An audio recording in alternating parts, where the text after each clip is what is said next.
Rate పెరుగుతుందేమో అని బంగారం కొనేస్తున్నారా? ఇంట్లో ఎంత బంగారం ఉండొచ్చో తెలుసా? మీ ఇంట్లో ఎంత బంగారం ఉంది? గోల్డ్కి డిమాండ్ ఉంది కదా అని ఎంతైనా దాచుకోవచ్చులే అనుకుంటే కుదరదు. ప్రతిదానికి ఒక లిమిట్ ఉన్నట్టే బంగారానికి కూడా ఒక లిమిట్ ఉంది. మరి ఇంట్లో ఎంత బంగారాన్ని ఉంచుకోవచ్చో తెలుసా? రేటు పెరిగిపోతుంది కదా అని పరిమితికి మించి బంగారం కొనేస్తే ఏమవుతుందో తెలుసా? బంగారం రేట్లు బగబగమంటున్నాయి. గోల్డ్ కేవలం ఒక అలంకరణ వస్తువే కాదు, దీంతో కొన్ని ఆచారాలు, సెంటిమెంట్లు కూడా ముడిపడి ఉంటాయి. పెళ్లిళ్లకు, ఏదైనా శుభకార్యాలకు గోల్డ్ని గిఫ్టో ఇవ్వడం, తీసుకోవడం చేస్తాం. అయితే చాలామందికి ఎంతవరకు బంగారాన్ని గిఫ్ట్ రూపంలో తీసుకోవచ్చు, ఇంట్లో ఎంతవరకు బంగారం ఉండవచ్చు అనే విషయాలపై అవగాహన ఉండదు. లిమిట్కు మించి బంగారం ఇంట్లో ఉంచుకోవడం, బహుమతిగా తీసుకోవడం, అమ్మడం కొన్ని సమస్యలను తీసుకొస్తుంది. దీనికి సంబంధించిన రూల్స్ తెలుసుకోవడం చాలా అవసరం. Income tax regulations of government of India rules ప్రకారం ఇంట్లో బంగారాన్ని ఉంచుకోవడానికి లిమిట్ని సెట్ చేశారు.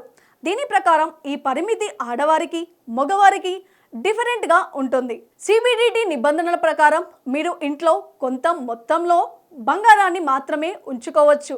మీరు ఈ నిర్ణీత పరిమితి కంటే ఎక్కువ బంగారాన్ని ఇంట్లో ఉంచుకుంటే మీరు దానికి సంబంధిత ప్రూఫ్ మీ దగ్గర ఉండాలి. బంగారం కొన్న రసీదులు మీ దగ్గర ఉంచుకోవాలి. పెళ్లి అయిన మహిళ తన ఇంట్లో 500 గ్రాముల బంగారాన్ని పెట్టుకోవచ్చు. సాధారణంగా పెళ్లి అయిన మహిళలు ఎక్కువగా బంగారం కొంటుంటారు. అందుకే వాళ్ళు తమ ఇంట్లో 500 గ్రాములు బంగారాన్ని పెట్టుకోవచ్చని ఇన్కమ్ ట్యాక్స్ చట్టం చెబుతోంది. అదే పెళ్లి కాని మహిళలు అయితే తమ ఇంట్లో 250 గ్రాముల గోల్డ్ ఉంచుకోవచ్చు. అదేవిధంగా ఒక ఫ్యామిలీలోని ఎవరైనా మగవారు తమ దగ్గర 100 గ్రాముల బంగారాన్ని మాత్రమే ఉంచుకోవాలి. ఒకవేళ మీకు ఎవరి దగ్గర నుండైనా వారసత్వంగా బంగారం వస్తే ట్యాక్స్ ఉంటుంది. అయితే మీకు వ్యవసాయం ద్వారా వచ్చే ఆదాయం, చట్టబద్ధమైన వారసత్వం ద్వారా బంగారం కొనుగోలు చేస్తే మాత్రం ఎలాంటి ట్యాక్స్ ఉండదు. బంగారాన్ని అమ్మేవారు మాత్రం తప్పనిసరిగా ట్యాక్స్ చెల్లించాల్సి ఉంటుంది. మీరు బంగారం కొనుగోలు చేసిన 3 ఏళ్ల తర్వాత విక్రయిస్తే long term capitals gains tax విధిస్తారు. దానిపై వచ్చే లాభం 20% ట్యాక్స్ చెల్లించాలి.